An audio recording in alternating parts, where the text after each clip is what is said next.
never smoke the dizzy, but we can always share some ditsies. It's just a cup in time. This song doesn't have to rhyme. Life's all of us, not every moment we can be feeling fine.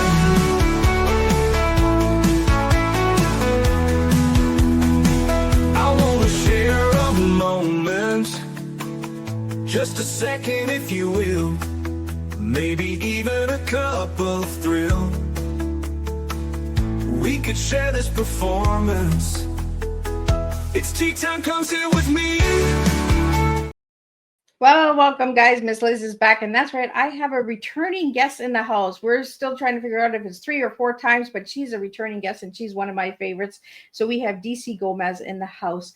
We're going to be getting into her tea tonight, and her tea is transformative, energetic, and antiostic. I'm not sure if I'm saying it right. I'll get her to say it, but that was her tea. But we also found some words that she gave me over the years, and those words were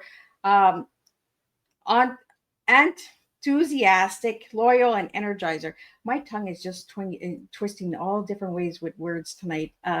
So we're going to get all of those words out tonight during our conversation. We're going to get some good news out. DC has some really good news that we're going to talk about as well on today's show. And we're going to bring back her first book, and we're going to tell you why we're bringing that back as well.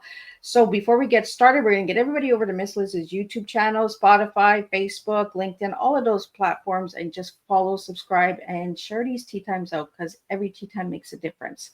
Now let's get into the disclaimer, and then I'll do an intro, and then we'll get DC in here and we'll spill some tea tonight together. So the disclaimer for Miss Liz's Tea Time live show. Miss Liz's Tea Time is a global platform dedicated to sharing real life stories, diverse perspectives, and meaningful conversations that inspire awareness, healing, and connection. Miss Liz is going live using StreamYard. Before leaving a comment during the live broadcast, please grant StreamYard permission to display your name at StreamYard.com. Please be advised that all the content brought forward during any Tea Time show is presented in good faith. However, discussions may include opinions, beliefs, and perspectives that do not necessarily represent the views of Miss Liz or the Tea Time platform. Information shared by guests is based on their own experiences and is perceived to be accurate at the given time of airing. All guests, viewers, and participants are responsible for using their own judgment when considering any action or decision that may relate to these discussions. Some episodes may cover sensitive topics, including but not limited to trauma, abuse, grief, mental health, and other emotionally triggering subjects. Listeners and viewers' discretion is strongly advised.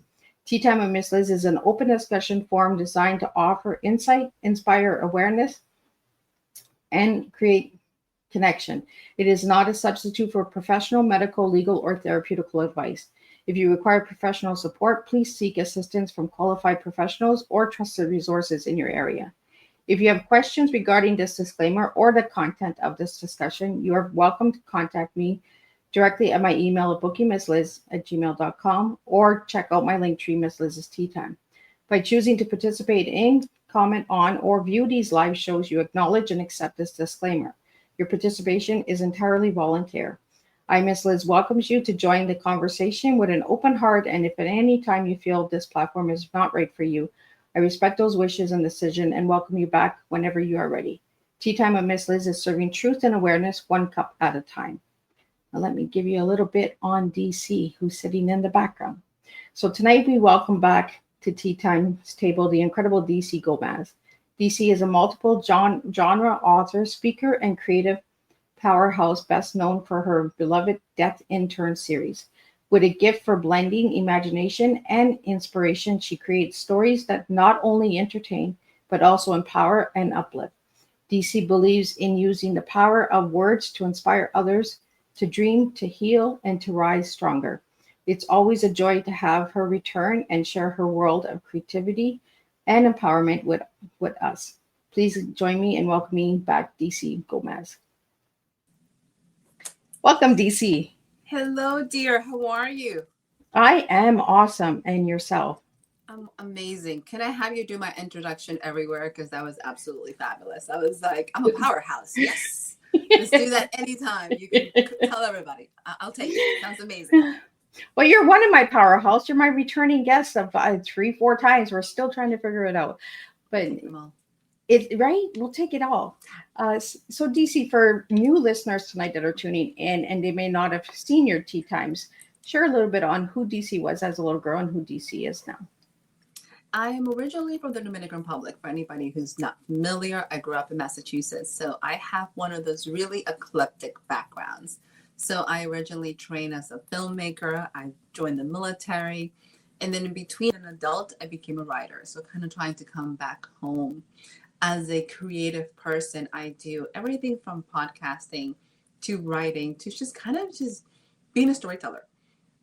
Whichever medium that means, I'm going to try to do it and just enjoy the process as a whole. And I'm glad that you brought that podcast up because I did find that podcast and I put it inside the minds of authors. Yes. Why that title for your podcast? It's so much fun. It's an actual take on inside the the artist studio, like the actual actor studios. Like I love the part of just being able to have communications with authors. And when I started the podcast, it's turning 5 this year, which is amazing. It was one of those things somebody asked, if you're going to do a podcast, what it's going to be about. And it needs to be something that I could talk for a long time and something that I love and enjoy. And I was like, I like authors. I like books. I would love to learn more about those two things. So here we are. And it's like 200 episodes later. So I was like, but did I really like authors and book this much? Because I have committed, like we're committed into this now. It's like, I guess I do. So yeah, here we are. I guess when we start seeing the numbers, right, we're like, oh, okay, we are passionate about this. Because in the beginning, you're like, I'm just going to talk to all of my friends who write books. It'll be great. And then you're going, I don't know if I have this many friends who want to talk to me about books. Like, who are all these people? So it becomes really fun. And DC, you write in a number of genres. You write in urban fantasy, alternate history, tales, anthologies, contemporary fiction, young adult, children's book, nonfiction, humor. Like you're in all of those genres. Like, so do you want to share a little bit about some of your books? So I'm the accidental multi-genre author because I don't think I realized you're not supposed to do these things. Like if you're trying to be very commercially successful, you're supposed to pick a genre and just do that. Well, I don't read that way. And I figure I run my own business. Once again, it's the adult in me. I was like, I can do what I want. I'm an adult. I can do this. And it was like, I really should have thought a lot more closely in terms of what it is. So now I tend to describe everybody and myself, primarily because I do more urban fantasy than anything. I'm an urban fantasy writer that dabbles in other genres. So people can kind of be like, oh, we can kind of go here. The one thing about all of them they all have in common is you're going to find tons of quirky characters. There's going to be dark sense of humor thrown in there. It's just disclaimer for everybody. You're going to have lots of action and adventure. But yes, I can go from fiction and give you lots of fantasy or just, dark contemporary adventures. Or I can go to nonfictions and do lots of motivations and devotional. So it just goes from one scale to the other. We just got a question that came in and it says, how do you use humor, quirky characters, banter, observed situations to balance darker themes like war between factions, elves, vampires, plague, and end of humanity stakes? So I'm guessing they're reading your books. It's actually a very good description of my life. I guess that would be the best way to put it. I don't think I realized how much it's a reflection of how I see the world. I am prior military. So one of the things that I always tell people, you're either going to have to make a joke about it or you're going to cry. Some things in life can be very, very heavy. I grew up in a household that everything was funny. Like my dad could find ways to educate through parables. I was like, I learned that when I was an adult. I was like, what is this? Like, do you do parables for teach? Nobody told me that. As an adult, you learn these things about your parents. But I also found that humor tends to make things a little lighter to deal with. We tend to process easier. It's not as much as in your face. The interesting part about it is I did not think my characters were quirky. I have a huge disclaimer. I had a reviewer who said, she has quirky characters. And I was offended. I was like, I take my characters very seriously. And then a dear friend looked at me and said, honey, you're quirky. I was like, ouch. Like, what? Like, I am? They're like, yes, you're quirky. And we love you. So that's okay. So it became one of those things as a writer, like you tend to own. I'm like, I didn't know I was quirky. I didn't realize I was these things. And now I'm like, I guess I'm quirky. So are my characters. So here we are. And yes, it's a touch of zany plot and kind of like, because I take the plot so seriously, you have some very dark themes. I also did not realize that I write horror into Amazon keeps trying to put my books in the horror category. It's like, I really don't. And my new book, they were like, this is really dark. I was like, I thought it was funny. They're like, it's funny. It's dark. Really dark. I was like, are you sure? They're like, yes, I don't know how. I was like, man. So I'm having an identity crisis, identifying who I am and what. But maybe that's a good thing, right? Maybe that's a good opportunity. Yeah. It'll get you in myself. Come to terms with my own reality. Thank you. But the dark humor, right? Maybe it's going to open up some avenues for horror that you are directed towards going. I don't think I write horror. And then people read it, was like, you have a lot of ghosts and zombies and apocalypse. I was like, minor things like that. That's where it comes in. Just minor things like that, Never even thought of it like that. Like, neither did I. I also talk about, death is very prominent in all of my books. There's tons of ghosts, all the things that you would normally, kind of put in that category. But but it's really humor oriented. So I would never connect the two. So is there a mashup between horror and comedy? I'm it. This is what you're looking at. I've been identified tonight. I need the poster child for mashup between confusing genres. This is her. Sign her up. So yes. We just never know, right? The way we write and how people perceived our writing. But it does make a lot of sense now. Ghosts, vampires, it is zombies, scary. Like, all the things that you have every single horror movie describing. And I'm like, but I'm not horror. I don't know what you're talking about. They're like, we should talk. So now I claim that I have horror elements. It's just not. And I also do suspense and thrillers. So that's kind of what you get. I have all the pieces that I refuse to claim. I'm like, I don't know what you're talking about. I'm going to claim it. Yeah. You just put another one. I'm that mix and powerhouse author there with all the different genres, right? Mashup. All together. Or confused is one or the other. Either I'm a powerhouse, I'm just confused. I don't know which way you're going with this. Put some question marks. That's what I need. It's just gonna be a symbol. Ding, just a symbol. Formerly known as D.C. Yeah. I found a humor book called The Cat Lady Special and a Desperate Cat Lady. I never even knew about these books. I was just like, whoa, I never knew about these cat books. Tell me about these books. I'm going to give you background information. When I started this series, I was aiming to do a romance. I'm just going to put it there. Keep that in the back of your mind, right? That was the intent. Then I learned I don't really know how to write romance. I was told this very clearly because this is depressed cat lady turns arms dealer. And they were like, girl. So this is why I get in trouble. They were like, I think you missed the mark. I was like, but she finds love. It's like she doesn't end with a guy. I was like, she doesn't even go on a date. I'm like, she does have a date. They're like, not the same. But she gets a cat. She had the cats, I guess. It doesn't count. Just two. They're really cool. So yes, and they're not magical. I had to explain that to people. I'm like, no, they're just cats. Cats are just evil. They're not magical. They're just cats. So yes, you have cats in all of your books, do you not? It was an accident. I never meant to do that. And then I was just stuck. She's a cat lover. I didn't know I like cats. They just keep appearing in my life and in my books. So now we just own it. It's another one of those things I have to claim and own. I feel like we're having confession time. Should be instead of tea time, should be confession with DC because this is what it feels like. I'm like, I don't think I was ready for all of this, but okay, we got this. We're gonna do this. Oh my God, Miss Liz went and did her homework. I know. I was like, oh my God, what just happened here? Okay, I'm ready. Let's do this. I want to ask you about the black cat. I forgot the black cat's name.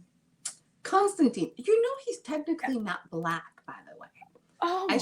I never correct people when they say, I was like, if you see him as a black cat, he can be a black cat for you. That's fine. But okay, he's technically striped. He just happens to be dark stripes. He's also a shapeshifter, so he can shape size. So Constantine can be anything you want. So people see him. I have a lot of artists who actually draw him as a black cat, depending when you're taking it. Some people see him, I normally see him as a gray stripy cat, which just happens to be feisty. But I also have a cat that looks like that, so I could be biased. So, you know, it might not count. I was like, I remember the cat. I remember the cat. Uh-huh. But I can't remember the Constantine. name. I was just like, oh, what's the name? What's the name? What's the name? Yes, Constantine and his shenanigans. Yes. So we're going to bring up the first book. We're going to talk about all of that good stuff. And then we're going to talk about some goodies that you just shared with me before we went live. So let's bring that up so you can describe what this book, your first book of the series, and also what this book means as well. So for everybody, this is Death Intern. So this is book 1 in the Intern Diaries series. It's also the first urban fantasy that kicks off my read first world. For if you enjoy legit quirky characters, you have a talking cat who happens to be 5,000 years old.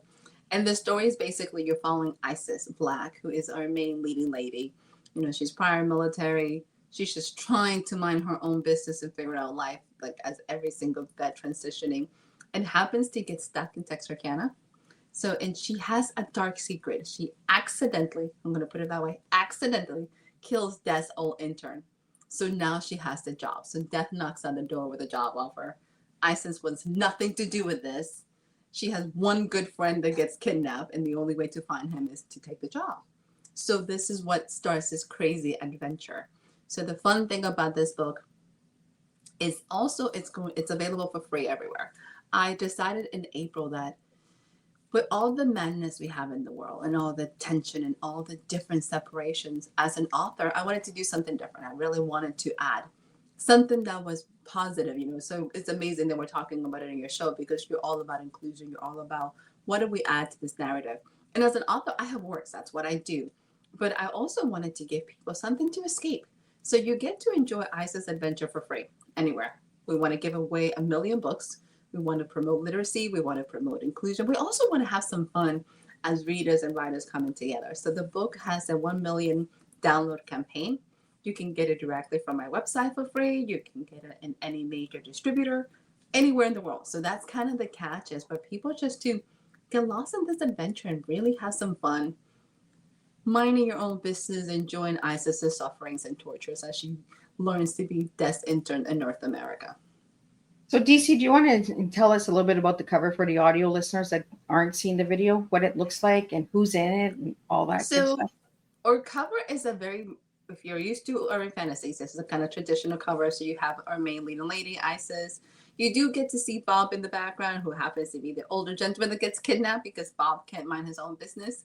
You get Constantine the cat, but you also get to meet Bartholomew. So Isis joins Death, and it looks so very much like explosions and all hell breaks loose in the back. That's kind of the catch. Like anywhere she goes, troubles follows. Like, and we blow up everything you can imagine. Like she blows up more cars than is necessary for any one person. That's another story to discuss. But Bartholomew is an 11-year-old boy genius that Death has adopted. So you have to imagine getting a brand new job with amazing perks. If she only read the manual, I'm just going to put it out there. She only read the manual, her life would be so much easier. But she's the new intern for Death in here in North America. And her support system happens to be Bartholomew, who's really much almost an arms dealer himself. And then her trainer happens to be a cat. Like, this is it. This is what she gets to figure it out how to survive this training, because interns have really short lifespans by the sounds of it. So she's like, you can make a lot of money if you survive. Try to last. Don't die. Gotta live past 30. You can't live past 30, right? Technically, they want to last 6 months. They don't tend to last that long. So for some reason or other. Because here's the reality. Their main job is anything. So in this series, Death is a little different. Death is whatever you think is going to take you to your afterlife. So their goal is they're the UPS for the soul world for anybody who's in the States. So they're just delivering your soul to the next place. The intern's job is to stop anything that can possibly be stopping Death from delivering the souls. So they're stuck fighting, you know, by the way, they're mortal enemies to not vampires, just going to put it out there. So she's stuck fighting everything from demons to vampires to rogue witches to anything that can stop Death. So book 1, you get to introduce to their first villain. And in the series, you get to meet every horseman throughout it. And you also get to meet with every horseman a new supernatural being. So that's kind of the fun thing about it. Oh, well, that's cool. Well, we have a question here. It says, what inspired you to create such a unique story with Death Intern? When I decided to start writing, so I want to give you guys a background. I think when I decided to start publishing 8 years ago, I found myself in the place that I think we all hit as adults, that place where sick and tired, being sick and tired. I was in that place where I was very depressed, and I don't think I realized that I hated what I was doing. I hated my job, but I hated just the fact that I wasn't creating. So I found myself, it was in a summer, I can tell you it was July, and I'm sitting in my spiritual director's table, crying my eyes out. And the idea of writing a book came up. I had millions of excuses, like I can't do this, and who's going to read it, and everything I said, like typical spiritual director, she shut down. So I was like, fine, because I'm an extremist, so it's all or nothing. I was like, not only am I going to do it, I'm just going to write a novel. P.S. I've never written a novel. Like I went to school for films, I knew how to do a script, never written a novel. So then I needed to figure out what am I going to write about. So a few years earlier, I had tried to finish a short video, and the whole concept, the ending of this is death happens to go to a wrong house and kills everybody. I am dark. Oh my God. She's realizing something on Teatime tonight. She's going to get off here and she's going to be like, oh no, I am dark. I'm so dark. So Death got invited to a party. Death crashed the party and killed everybody. As I say this out loud, I was like, this is so dark.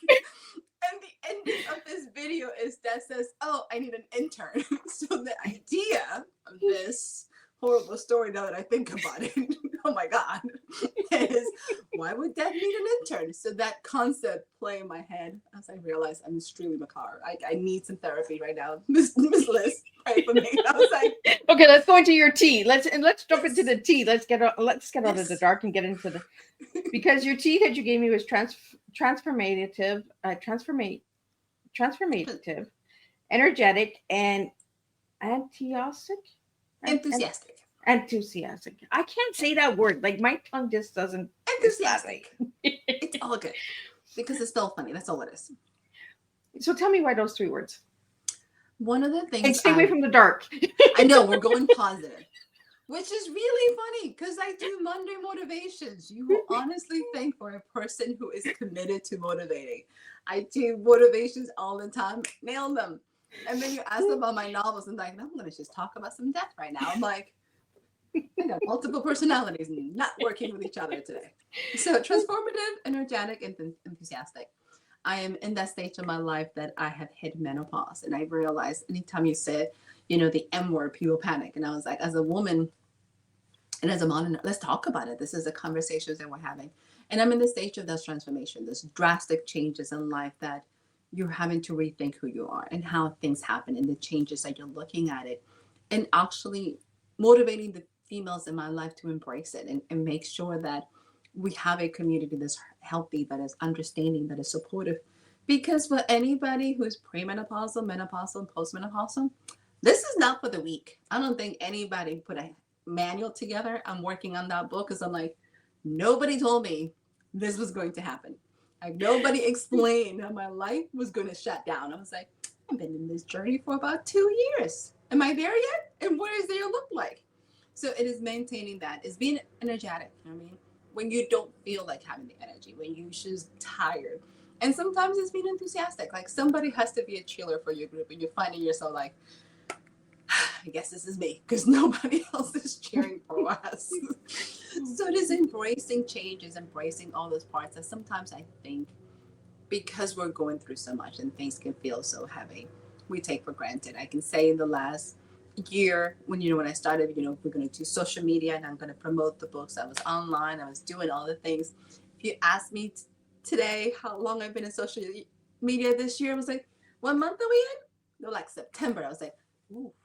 I think my Instagram saw me like 3 months ago. I might have to go say hi. Here comes the zombies. Legit, I officially have ghost every social media. You send me a tag on TikTok. I was like, oh, that works. I should go, who tagged me? Like, how do I get in? What's my password? Do I have a password? It has been the struggle. You always bring the zombies and ghosts back into it. Look, like, do you see this? I have ghosted myself and the rest of the world. I was like, so it's been one of those journeys that I was like, can you give yourself grace? Can you give yourself grace to be in this present moment and to understand that it's not going to be pretty? I have an assistant who's amazing because the only reason my Facebook page is up to date is because she posts for me. And then she goes, you got to go in and reply. I was like, to who? on purpose, like today. Like I was like, you got messages. I was like, right now. Like, and I was like, how do I get in? Like, where are those messages? We need a disclaimer that I'm here. I think I'm barely here. So those words are the things that really resonate when you're in the process of just kind of refining yourself and being okay. And as you can tell, even though the process is hard, I'm going to find a way to make fun of it because this is how I write. And life is just kind of, you just have to laugh about it because it's not for the weak sometimes. we just had a question that came in for you, DC, about menopause. Yes. Do you find that most women ghost themselves going through the first stages of menopause? We are not informed enough as a society of how hard it is. So here's the one thing that hit me. I have a medically induced menopause. For anybody who's interested, if anytime you have a hysterectomy, I'm putting my business out there, which is because I think we need to talk about it. We do. We need to get it out there. You have to discuss it. So you have a medically induced menopause. And because I didn't have the typical symptoms, like I wasn't getting hot flashes, I took the pills. I officially thought, it's not going to happen to me. I got this. And got really big cocky into myself. Into about 3.5 months into it, I woke up and I was like, I am losing my mind. Like, I can't remember things. I can't keep up. I used to be able to manage 4 different social medias and books. I used to be able to do a book and a day job and still kill it. I was amazing. I can barely do one thing at a time. Like, I don't even know what happened. I don't know this person. And somebody said, menopause brain is a thing. And I'm like, what is that? And like, I have brain fogs. And I was like, what's a brain fog? Why are we not discussing this? So I have found tons of research in terms of how much our body changes. It's almost like pregnancy brain that nobody talks about. So menopause brain is a thing. And you will find it's not even that you ghost yourself. You don't even remember enough that you are yourself. Like, you're not even paying attention enough to ghost yourself. You're just not there. You're going to figure it out that your time flies faster than you can think about. And you have the greatest intentions and you're going to do all the things. And then 2 months later, you haven't done any of the things. And you're like, did I have a to-do list? And where did I put the to-do list to do the things in the list? Because I'm not doing well. So it is becoming very conscious. I also realize, because I transitioned earlier than some of my friends, I just talk about it all the time. And I feel like I'm always apologizing. It's like, I love you, but I can't remember. So if I don't call back, know that I love you. I might call you back next year because it might take me that long to remember. So we have had these conversations and people have called me back. I was like, is this what this feels like? I'm like, yes, go get tested. Have these things because you feel crazy. Like, I don't know how most women, like how my mother and her generation did it. And then even more, then I got mad at my mother. I was like, shouldn't you have informed me of this? Like, right? Shouldn't we have had? Why they talked to us about the birds and bees, but they didn't talk to us about menopause. Which is a lot more important because I'm dying here. Like, eventually I would have figured out the other part. How about you talk to me about the things that's slowly killing me? But one of my dear friends said they didn't know. Like, they did not know. And it's something that wasn't discussed. It wasn't something that was easily accessible. And here's the part. Like, I feel bad for all the men in our lives because I can go from 0 to evil in about 2 seconds. And run because it's like rage all the time, right? It's like a switch. It's like the stupidest thing will put you in a rage. It's horror. The horror comes, right? And then you have this look, I'm about to hurt somebody. And you're not sure why. And people are like, I'm crying over commercials. I'm like, at least you're not yelling at them. Like, that's an improvement in life. Yeah. So there is all these, think about going back through puberty. You have all these hormones all completely out of balance, all of things. Like, things hurt that didn't hurt. I have a friend who her eyesight is being affected. Your hair starts falling. I was like, I'm kind of vain. I really like the hair. You know how much money is spent in this? What do you mean it's going to fall? Where is it going? So we have all these conversations that because we have made the topic of menopause so taboo, nobody talks about it. If you ever stop me and we're having conversations, we're going to talk about it. I was like, we need to talk. Like, where are you at in your life? Have you thought about this? So like, I think I'm going crazy. Anytime a woman tells me, I think I'm going crazy, I was like, you're going through menopause. And they're like, what? I was like, you're not crazy. It's not you. Welcome to the club. And there's a whole bunch of us in this club. And there's a lot of people that don't talk about women that get hysterectomies going into early menopause. or starting your menstrual cycle early and going into early menopause at a younger age than most of your friends. So people are like, you're not menopausal yet. You're just crazy. You're just losing your mind. You know, those are the conversations we're not having, and we need to have those conversations. I know it's off topic from the books tonight, but I mean, those are conversations that we need to start bringing to the table. So us women don't think that we're just crazy, you know. If you hear it enough, you start believing it. If you find the symptoms very much, like there's such a strange change in our bodies, there's such a strange ways of our minds, it feels like entire thought process changes. Yeah. The things that used to be important are not. And the things that used to be like, oh my God, I care. You're like, I'm too tired to care. Yep. My friend says, wisdom is when you get too tired to care. I'm like, in that case, I have hit, the epitome of I'm on there, check. I don't care. But you're tired. There's not enough energy to do things. And then you have to become extremely strategic. Like you have to say, what is going to happen today? Because I only have enough spoon for one. Pick whatever you want. That's what's going to happen. The rest of it is like, I might do them next week because I get one thing at a time. And it took me a very long time to give myself grace. It took me a very long time to adjust to publishing and to writing. I'm a fast writer. Like I percolate in my process. I'm brainstorming all the time. It takes me like 6 months to a year to do a book. And people's like, well, that's normal. I was like, when you're used to doing 3 to 4 and managing things, I'm like, I've lost my mojo. It's gone. And like, that is the most terrifying thing in the world, is to feel like my creativity's gone and I don't know what to do with myself. And what happens? The good news is transition does happen. There is a light. I can tell you, I feel much better than I did 18 months ago. But it's taken 18 months. And if you're not a patient person, this is definitely not for the weak sometimes. And you need a group of people that loves you and understands. And you also need a group of people that can give you the grace. So when you're tripping and when you're having these moments, and the men in your life, I remember going to my day job and be like, I'm going to give you some confessions. And they were like, oh God, what happened? I was like, this is what happened. And if you want something and I didn't write it down, it's never going to get done. So don't get mad. And then I walked out the door and they were like, literally, it was a drive-by of information. And then I walked out and they were like, what do I do? What do I do with that? I was like, just be prepared. Was it good? Was it not good? Questions. They're like, okay. But I have to become I feel like I'm the person who has to open these doors, because if not, nobody's talking about it. I was like, we need to discuss and not be ashamed of it, because it's never going to change if we're not educating ourselves and then generations that come. And it's interesting, once you hit this stage, then you see it everywhere. Like there's podcasts now coming up. It's amazing to have the books. There's magazines. I'm like, yes. Finally, right?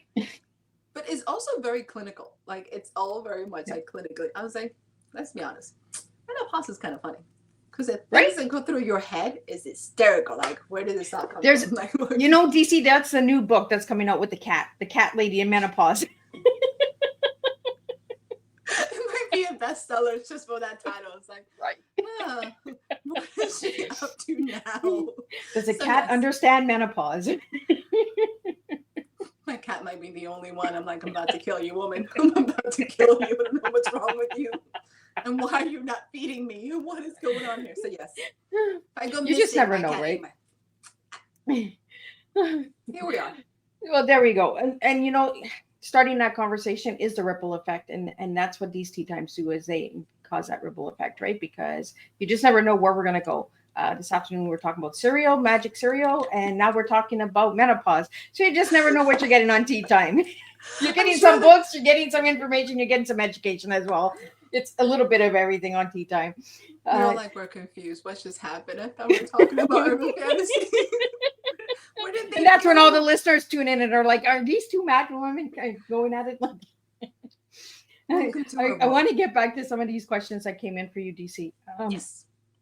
Your journey has taken you from Dominican Republic to Salem, to the Army and beyond. How have those experiences shaped your storytelling? Nothing is lost in life. I think that's the best way to put it. One of my friends and family member had said something which was kind of traumatizing at the time. They said, you have this degree in film and television and you joined the military, so it's totally wasted. What were you thinking? And I realized, thinking as a filmmaker, everything is shaped by those lenses. And then you're looking at the Army. There's a lot of conversations in the books about being a veteran. There's a lot of conversations about seeing the good and the bad in the world from those perspectives. So as an adult, I'm now able to say everything we do shapes our stories, sometimes more than we think, and nothing is wasted. So as a creative person, you're going to find yourself pulling from different layers and pulling from different locations and being able to be much more compassionate towards your characters as you're taking on these journeys that you put them through hell. Not on purpose, I guess. I'll have I like how you spilled into that, because the next question is about the next question that I had for you was the creativity of how you shift your voices for each character. And now you're talking about the creation of the characters and the voice, and see how it all just flows together. Like, you're meant to be. What can I say? So I'm always very paranoid that all my females will sound the same. Like I've always been as a writer, because you're writing. I have multiple series going on, so I'm always like, does it sound like Isis? Does Isis sounds like Angela, or like Katrina sounds like? I'm very specific in the times. So I have a very much idea of the visual of what my characters look like. Just because I'm also very much aware that we all have multiple friends and all of our friends don't sound the same.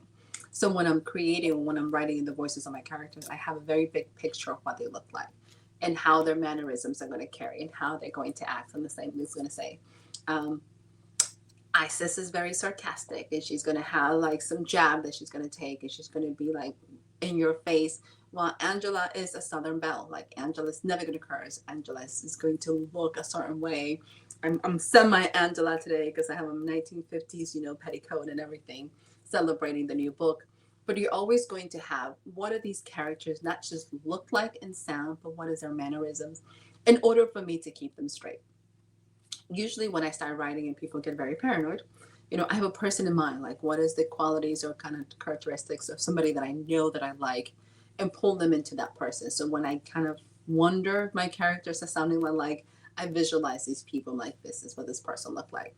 And unfortunately, some people are not real people. I mean, they might have a trait. They're not based on any one person. It's kind of pulling pieces together.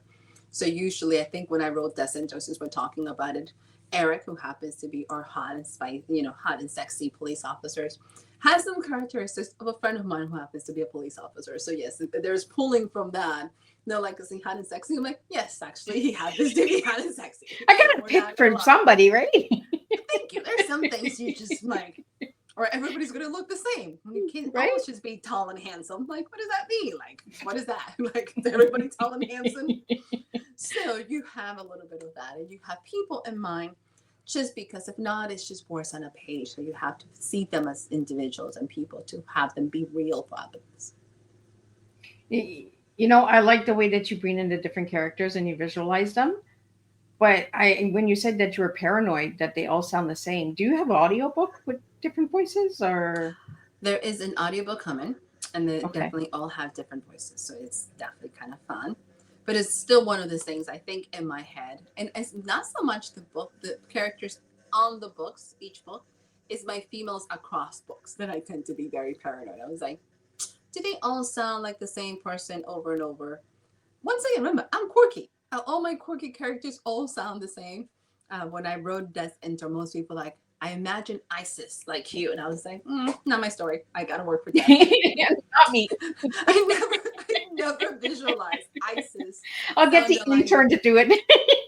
That's not me. One of the funniest compliments I had, one of my friends, she's like, I can't read your books. I'm like, ouch, that's kind of mean. And she's like, I can't read your books because I imagine Isis being you. And I'm like, okay, I'm confused. And she's like, and then I'm trying to read the books in your voice and you talk really fast. So then I'm flying through the woods and missing pages. I cannot do this. And I was like, what? That is the craziest thing I've ever heard. Well, now I say that to people that most people visualize, like, I can hear Isis sounding like you. I was like, why? Like, she's not. Okay. She's not me. This is not an autobiography. Like, this has nothing to do with me. God, okay. So you'd be surprised how many people say that. I was like, is that a good thing? Is that a compliment? Because she's pretty hot. Like, she's pretty badass. I guess I can take it. Until they say, like, I just can't read it because she talked really fast. I was like, once again, not me. But okay. So yes. I've So never do had to defend myself. I've not so been my do characters. so DC, do you have somebody in mind for your voices? When you say in mind, like if my books became an actual like movie, do I have people in mind? Yeah. Oh, absolutely. Unfortunately, as we go through the ages and they don't become movies, I have to continue to like recast my main characters because they keep getting older. And I was like, well, you're no longer 25. Find me another You're 55 -year-old. now. Like I can't use you. So now I have been recasting ISIS for the last, like 10 years in my life. I was like, eventually we're going to make this film and we're going to have a 25-year-old. That's what's going to happen. It's just, at this point in time, I think I've gone through like 3 different versions of ISIS. I was like, okay, then let me see who the new one is into like, it changes again. So yeah. So how many books do you have with the Death Intern? So Death Intern has 5 novels and 3 novellas, and also has 2 standalone books all within the same series for the characters. So if you enjoy really fun adventures, I'm not the author who likes really long series. So the standalone novels, you don't actually have to read the full series. If you are one of those people that have to read in order, I'm sorry. Then you might want to start from the beginning. That's just all I can say. If you don't mind picking up a standalone book and just figuring out this is all I need, then you're good. If not, I don't know what to say. I can't help you. Sorry. So are they like little mini stories of the 5 books in one? No, they're full novels. They're just kind of short and fast. Yeah, they're short and sweet. So Cursed by Fur, I'm going to give you kind of, maybe I am dark. So Cursed by Fur is a spicy retelling of Little Red Riding Hood, and she's a serial killer. So maybe I am dark. I'm going to just own that. Mm-hmm. Put question marks on that too. Just couldn't deny it. That one is dark. I can say that. Motivational Monday. Dark humor.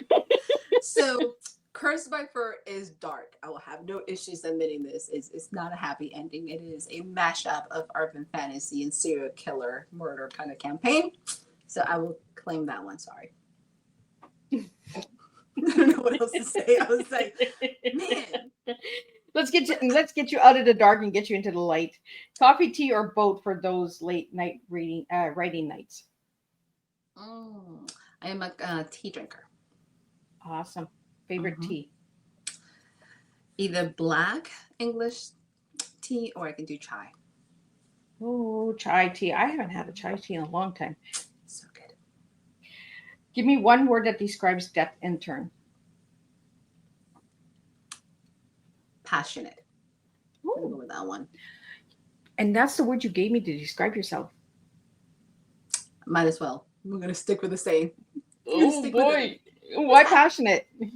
Isis is passionate. Isis is willing to sacrifice everything for her friends. She's willing to do whatever it takes to defend the underdog. There's that fire in her that she doesn't see as much differences as people do. She just loves what she does, and she's going to commit to it, even if it's not the smartest plan she had. Wow. What advice do you have for inspiring authors who want to build both a creative and impactful career? Oof, that's a loaded one. An impactful and creative career. Be authentic to your characters. And I don't know if people ever think about it that way. When I wrote the Cat Lady special, the Desperate Cat Ladies book 2, I had a whole different plot for Angela, and my character refused to go there. So I literally had to scrap the entire plot to create something that made sense for the characters. And the characters will eventually speak to you. You will hear these things in your head, and you know this plot. And trying to fight it will actually make you for a very miserable writer because it won't work. It feels off. So be authentic to your characters and then create a story that makes sense for them. I think that makes a lot of sense, being authentic to the character, because you want to build the character up the right way, like honest, right? With integrity. Oh, I like that answer. Next question I have here. Looking back, what has been your proudest achievement in your writing or speaking journey? Being able to actually be on social media, because I tend to be, when it comes to online engagement, I tend to be a little bit more reserved, just because I like people. I need to have people interaction. So online reserves was very intimidating to me. And probably my proudest moment was actually being able to start doing book events live. Being able, the first time somebody met me on the street and said, I love your books, I wanted to cry. That was the very first moment that I was that feeling that you created something and you share it with the world and they connected with it and they resonated. Like I had the first time moment that I was like, oh my God, like that feeling of just amazement, because let's be honest, nobody has to tell you they love your books. The fact that they do, it is humbling, and you just like, can I just hug you? Then I do the crazy things that you hug strangers and like, oh my God, and you all look like, ugly crying because you're like, ah. So yes, that's probably one of those moments that really like changed the way I saw things, and I realized while I write for myself, I definitely publish from others. And what does all of the above mean to you when it comes to your career and personal journey? All of the above? I am an extremely grateful author. I'm extremely grateful for the opportunity, to have conversations like this with amazing people who are in this world and giving back. I mean, I'm very grateful for having readers. I'm having grateful readers that send message to Constantine, my 5,000-year-old talking cat, to tell him to be nice to the author, me. And then I realized I actually have readers who send replies to my newsletter to complain about Constantine. I love it. Like, who has that world? So it's being grateful and being loving for the life that I get to live and just kind of share with others. So we have a question coming in from Instagram, and it's saying, hello, Miss Gomez. For a person wanting to write his own biography, what advice would you give? Biographies are very tough because either you're going to educate or you're going to entertain or you're going to inspire. So you have to decide, what is the theme of your biography? What are you trying to do? Do you want to inspire people? Do you want to entertain them, or you want to educate them? So if you can find any book you pick up, it's going to have to hit one of those. So if you figured out what you want to do and then be very honest, here's the part. Everybody wants to write a biography. How much of your life are you willing to share, and how authentic are you going to be? Because it's easy to curate who you are to make yourself look as good as we want or as dark as you want. What are you trying to do to educate, entertain, or inspire people in order to put that? What is that lesson? What is that thing that you have that can change or shape somebody else's life? That would be my main thing, because when we pick biographies or autobiographies out, we're looking for that connection, especially if you're not famous and known worldwide. Then you're going to use your life as a story and as a lesson, as a platform to get something to others to help them fix themselves and get better. And DC, you're a motivational speaker and coach as well, right? Yes. So what one message would you share most with those struggling with self-doubt? So here's the reality is, at any given time, we're all going to be there. We're all going to question ourselves. So self-limiting beliefs is the one thing that's going to hold us back. It's not going to be whether we're good at something, whether we're bad. Most people, if you ever read John Maxwell's books, said, most of us are more afraid of success than we're of failure. And we spend most of our times convincing ourselves why we're not meant to be good. We spend a lot of time convincing ourselves why we need to be mediocre, or even more, not believing that we're meant for greatness and that we're meant to be happy. So when you're thinking about it, everybody's like, we always ask, why me? Take that question and be like, why not me? So if you ever wonder, we all talked about the imposter syndrome. We also never talk about professional jealousy. See nobody wants to talk about it. Let's be honest. We all talk about these topics. We're bringing all these topics nobody wants to discuss. Right. So professional jealousy, you working yourself. Everybody thinks it's like, you just came on the scene and bam. Nobody knows all the work you did behind the scenes. Nobody's ever looking at your sacrifices. Nobody thinks, especially for writing. You're spending a lot of time by yourselves, not spending time with your friends, with your families. You might not be eating, sleeping, whatever it is to get these books out. Nobody sees that. They only see the success or the book or whatever that might be. So take professional jealousy as a motivation. If somebody did it, instead of being mad that they did it or upset that they did it, then motivate that because they did it, you can too. If somebody did something that you're interested in doing, take them as groundbreakers. If they can do it, so can I, and be able to kind of run without being afraid of failure. Sometimes I think we hold ourselves back because we're so afraid what others are going to say that we miss the window of just being happy and just trying. So we have another comment coming in from my brother here, Lorenzo, from the radio station. You can check him out. He's on all the different platforms. Check out his Facebook page and that. But Lorenzo is saying here, I've seemed to have an orthodox life, I just want to share my life experience with others, especially my great-grandchildren. So he's the one that asked the question about the biography as well. Awesome. That's something, especially with your grandchildren, that is actually very beautiful. Anytime you're able to share your story with others, people can connect. I think we all have a story to tell, and being able to put your words out is something that most people are terrified. So if you're looking at it, why not write it? Why not put it in there? And if you already have an audience in mind, remember that you're writing for your grandbabies. Keep them in mind as you're writing, and then be able to give them that authentic self. You can also show them that they only get to see this part of you that's doing amazing. You can show them really well what it took to get there and kind of inspire them. Awesome. I love it, DC. I like when you get the answers from DC, because she's been doing this for a while. So Lorenzo, if I'll connect you with DC so you guys can talk a little bit more about that. I want to get out this surprise that you just gave me before we went live. So let's get that out, because we're almost at the end here. Our time always flies by too fast. Yes, it So does. so let's share what you shared with me before we went live. So, disclaimer, remember I'm still in menopause. So, it's kind of the disclaimer, because Miss Liz asked, so what are we talking about? I'm like, we're talking about your first book. It's like, yes, by the way, I have a new book that's just dropped today. So the fact that we're sitting here, it is today, September 18th, brand new book came out. It's called Sugar Plums and Death Intern, and is probably I want to say kind of fun. I thought it was sweet and innocent. I was told as dark. I was like, that it was cozy. The Hebs kind of reminded me, he's like, I don't know about cozy, but if cozy happens to be dark, we might want to consider it. So it is a fun urban fantasy. It is for anybody who enjoys urban fantasy. Pretty much my intern crew happens to go on a retreat. At least they thought they were going to retreat. Constantine wants to take them on a team building exercise to Hatchetown, Oklahoma. And here's what happens when you put a bunch of supernatural beings in a out of the way cottage, because this is a cottage core, trying to mind their own business. We even have dead bodies dropping on them. Like, it is one of those adventures that you're like, It is dark. Some minor points like that. I did not realize that.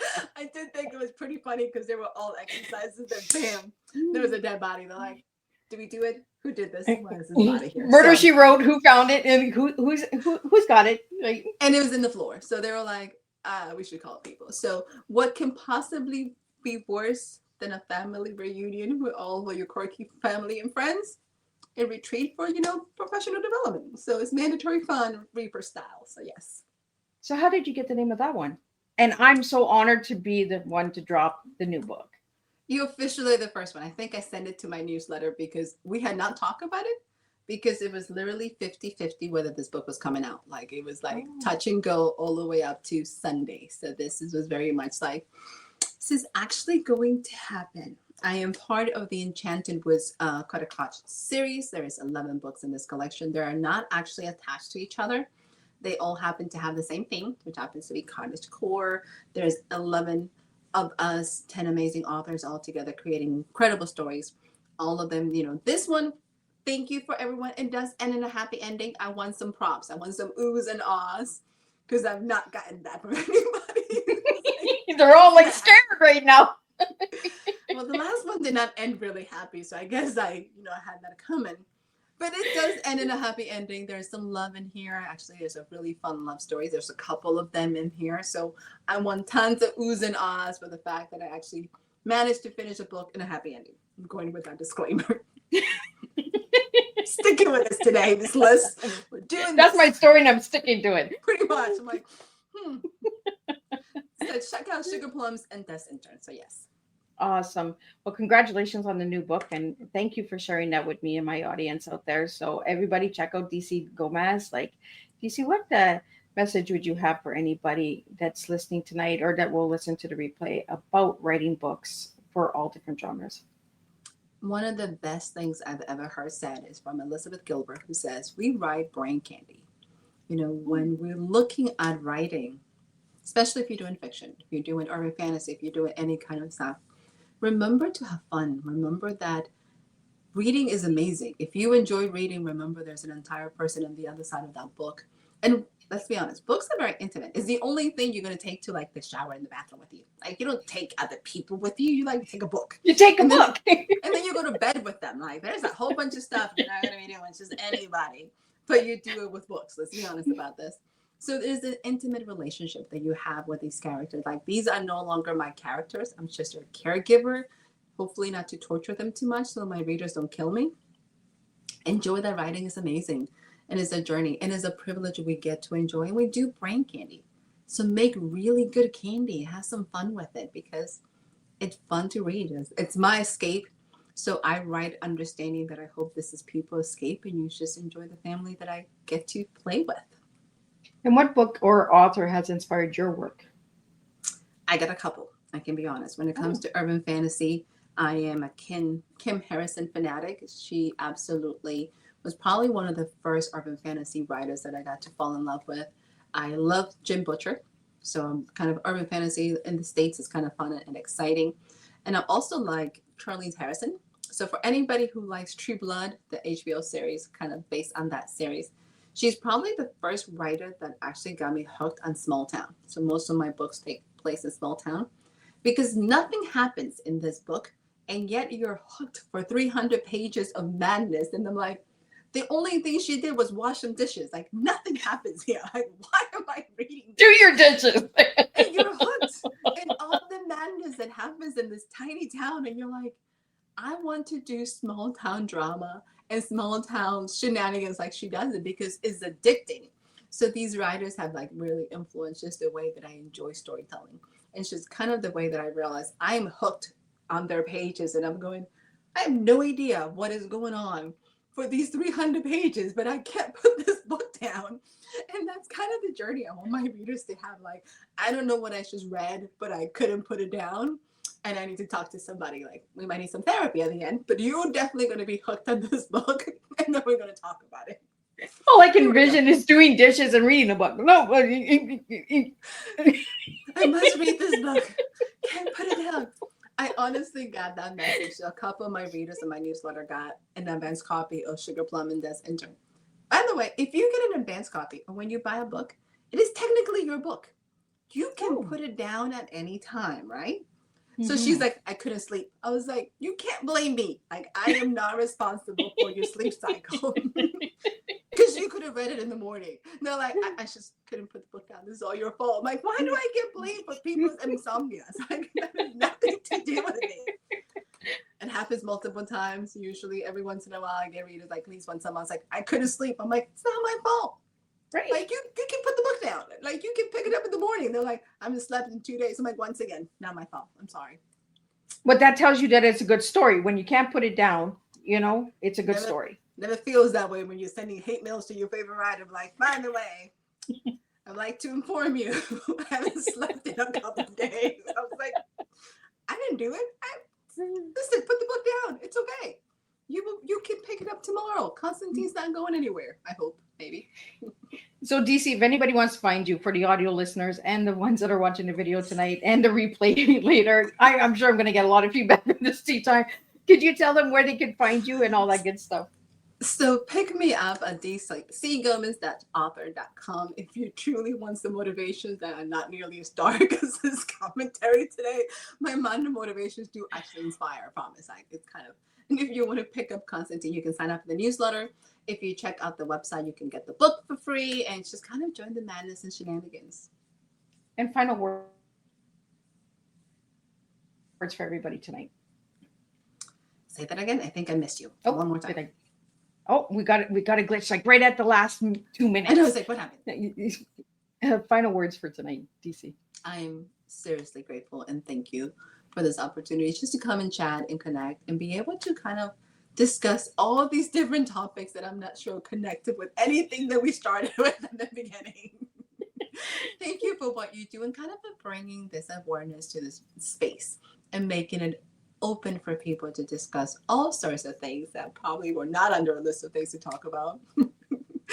Thank you so much. Always so much fun, madam. Thank you, Ms. Liz. Oh, well, you're very welcome. So let me do a closing summary and then we'll wrap it up and we'll have some giggles after we wrap up. Closing out tonight's Tea Time with DC Gomez has been truly inspiring. full of giggles and laughs. Through her stories and insight, DC shows us how imagination can heal, how words can empower, and how creativity can bridge us closer to our truer selves.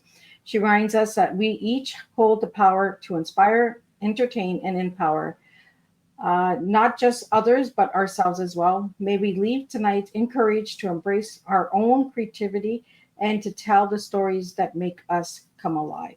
So thank you everybody for tuning in. Thank you to all the listeners on Instagram, Facebook, LinkedIn, TikTok, all of those platforms. Thank you so much for tuning in.